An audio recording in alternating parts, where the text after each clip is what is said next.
Welcome and thank you for joining us today. Year-end planning is one of the most overlooked but most powerful financial opportunities Canadians have each year. Proactive planning allows you to maximize tax savings, preserve capital, and take advantage of benefits that simply disappear if missed. December 31st, 2025 is a firm deadline for many tax and financial strategies. These are not flexible dates. Once the calendar turns, the opportunity is gone. Strategic decisions made now can prevent unnecessary penalties, higher taxes, and missed planning opportunities. And the reality is this: the window for action is closing. With only days remaining, what you do next can have a measurable impact on your financial outcome. First, one powerful year-end strategy is tax loss selling, particularly within non-registered investment accounts. The concept is straightforward. Selling underperforming investments allows you to crystallize capital losses, which can then be used to offset capital gains. These losses must first be applied against gains realized in the current tax year. If there are excess losses, they can be carried back up to 3 years or carried forward indefinitely. The critical deadline here is December 30th, 2025, because trades must settle before year end. However, caution is required. Canada's superficial loss rule prevents you from selling a security and repurchasing the same or a substantially identical investment within a 61-day window. Repurchasing too soon can deny the loss entirely. When executed properly, tax loss selling is not about timing the market. It's about improving after-tax returns. Second, charitable giving is not only impactful, it's also tax efficient. To claim donations for the 2025 tax year, they must be made by December 31st, 2025. Combined federal and provincial tax credits can range from approximately 44.5% to as high as 54.8%, depending on your province. Donations are generally limited to 75% of annual net income, although Quebec allows up to 100%. One advanced strategy is donating publicly traded securities in kind. Doing so eliminates the capital gains tax entirely, while still providing a donation receipt for the full fair market value. Any unused donation credits don't disappear. They can be carried forward for up to 5 years, offering flexibility for future planning. Third, for families with children, RESPs remain one of the most generous government-supported savings tools available. The deadline to qualify for the Canada Education Savings Grant for 2025 is December 31st. The government provides a 20% match on the first $2,500 contributed annually, up to $500 per beneficiary per year. The lifetime contribution limit per child is $50,000. The true advantage of RESPs is tax efficiency. Investment growth is tax deferred, and withdrawals are taxed in the student's hands, often at little or no tax due to their low income during school years. RESP planning is not just about saving, it's about leveraging free government money wisely.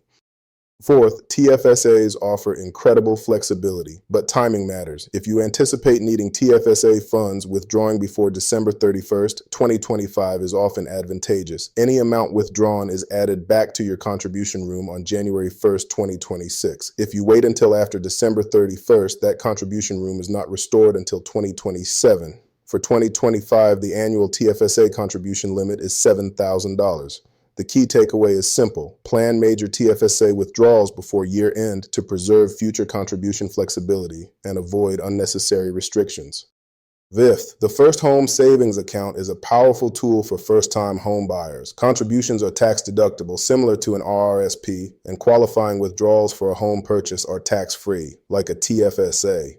December 31st, 2025 is a firm deadline to claim deductions for the 2025 tax year. The annual contribution limit is $8,000. Unlike RRSPs, contributions made in early 2026 cannot be applied retroactively to 2025. A critical reminder: simply opening an FHSA starts accumulating contribution room, even if you don't contribute immediately. Delaying the account opening can mean lost opportunity. Sixth, many tax deductions depend not on when expenses are incurred, but when they are paid. Expenses such as investment interest, professional fees, childcare costs, tuition, and medical expenses must be paid by December 31st to be deductible for 2025. Medical expenses are claimable once they exceed either 3% of net income or $2,034, whichever is lower. An effective strategy is pooling family medical expenses under the lower income spouse to maximize the credit. Waiting until January, even by a day, can delay these tax benefits by an entire year. Seventh, for 2025, the simplified flat rate home office deduction has been discontinued. This means individuals must now use the detailed method, tracking actual expenses such as rent, utilities, internet, and maintenance. Employees must obtain Form T-12200 from their employer, confirming work from home requirements. Self-employed individuals continue to have broader access to home office deductions, but documentation remains essential. The action deadline is December 31st, 2025. Organization and record keeping today prevents lost deductions tomorrow.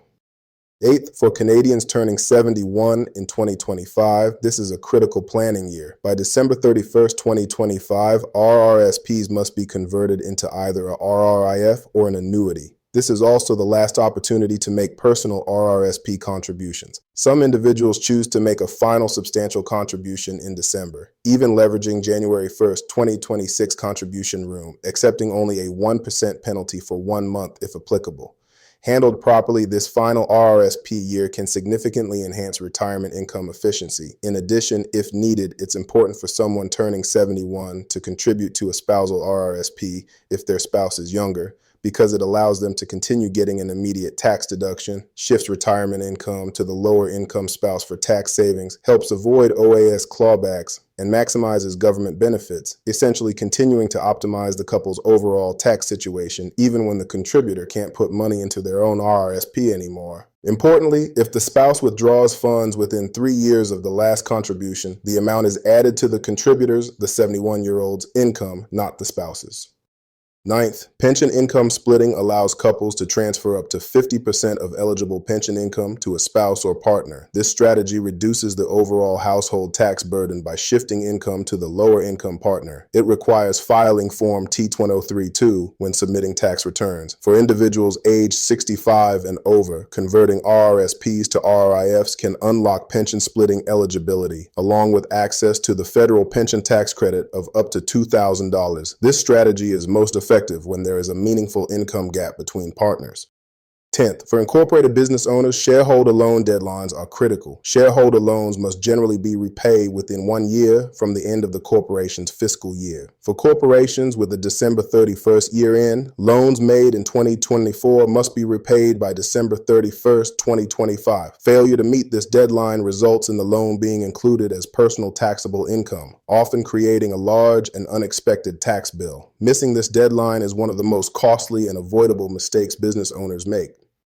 To summarize, year-end planning is time-sensitive and the deadline is firm. Each strategy discussed today represents a meaningful opportunity to reduce taxes, improve cash flow, and strengthen your overall financial position. The next steps are clear. Review your personal situation immediately. Consult with qualified financial and tax professionals. Prioritize and implement the strategies that apply to you before December 31st, 2025.